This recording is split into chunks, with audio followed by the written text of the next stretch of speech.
محمد الشلهوب واحد من أبرز النجوم في تاريخ كرة القدم السعودية وكمان في تاريخ نادي الهلال، من أوائل لاعيبة الخليج اللي اتعرف إن عندهم موهبة كروية حقيقية وساب بصمة كبيرة على كل اللي تابعوه سواء داخل السعودية أو خارجها. النهاردة هنتكلم عن مشوار هذا الشلهوب اللي استمر لأكثر من 20 سنة وكان مثال حقيقي للالتزام والإبداع في كرة القدم. محمد الشلهوب اتولد يوم 8 ديسمبر 1980 في الرياض. زي كتير من اللاعبين الكبار، حب الكرة القدم ظهر وهو صغير. كان بيلعب في الحواري زي اي طفل بيحب الكوره، لكن اللي كان بيميزه ان كان عنده مهاره عاليه وذكاء في اللعب. الناس بدات تاخد بالها منه وموهبته خلته ينضم للفئات السنيه في نادي الهلال، واحد من اكبر الانديه في السعوديه. من اول ما انضم للنادي المدربين لاحظوا انه لاعب مختلف. الشلهوب كان بيلعب في مركز الجناح الايسر وكان سريع وذكي في التحرك وعنده لمسه سحريه على كل كوره. لمسته المميزه جذبت الانظار ليه بسرعه، وده اللي خلاه يصعد للفريق الأول وهو لسه صغير.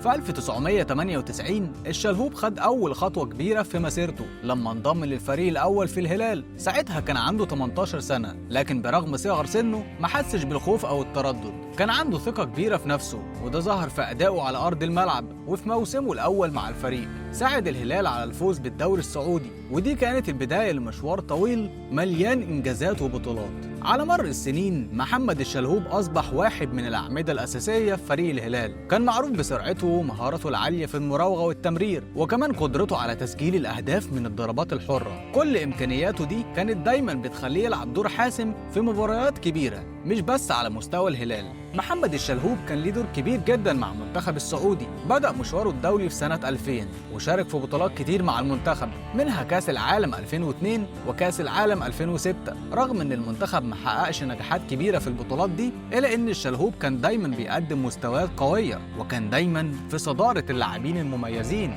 واحدة من أهم اللحظات في مسيرته الدولية كان في تصفيات كأس العالم 2006 لما ساعد السعودية في التأهل للبطولة بتسجيله أهداف حاسمة. مشاركاته مع المنتخب كانت بتعكس التزامه الكبير وحبه لبلده، وده خلاه واحد من أكتر اللاعبين اللي الناس بتحبهم وتحترمهم. لو هنتكلم عن إنجازات محمد الشلهوب هنلاقي قائمة طويلة جدا من البطولات اللي حققها مع نادي الهلال. الشلهوب حقق الدوري السعودي 8 مرات مع الهلال، وكأس الملك 3 مرات، وكأس ولي العهد 11 مرة، وكمان فاز مع الهلال بدوري أبطال آسيا مرتين، ودي بطولة مهمة جدا على مستوى القارة الآسيوية. المثير في الشلهوب إنه مش بس لاعب موهوب، لكنه كمان لاعب قائد وبيقدر يلهم زمايله في أوقات كتير، وكتير كان بيشيل الفريق على كتافه في اللحظات الصعبة، وده اللي خلاه واحد من أيقونات الهلال ورمز للوفاء والإخلاص للنادي. في 2020 وبعد مسيرة استمرت لأكتر من 20 سنة، أعلن محمد الشلهوب اعتزاله كرة القدم. قراره كان محزن لكتير من مشجعي الهلال وكمان لعشاق كرة القدم السعودية. الشلهوب كان مثال للالتزام والتواضع، واعتزاله كان نهاية حقبة مليانة إنجازات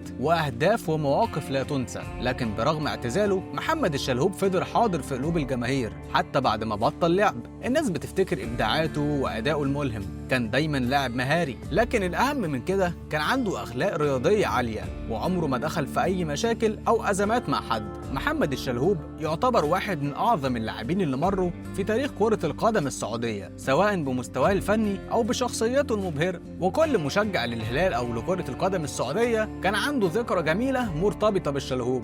إنجازاته مع الهلال والمنتخب السعودي بتحط اسمه في قائمة أساطير كرة القدم في المنطقة العربية. الشلهوب علمنا إن اللاعب مش بس بموهبته، لكن كمان بشخصيته وتفانيه. وعلى الرغم من إن مسيرته في الملعب انتهت، إلا إن تأثيره هيستمر لسنين طويلة قدام. سلام.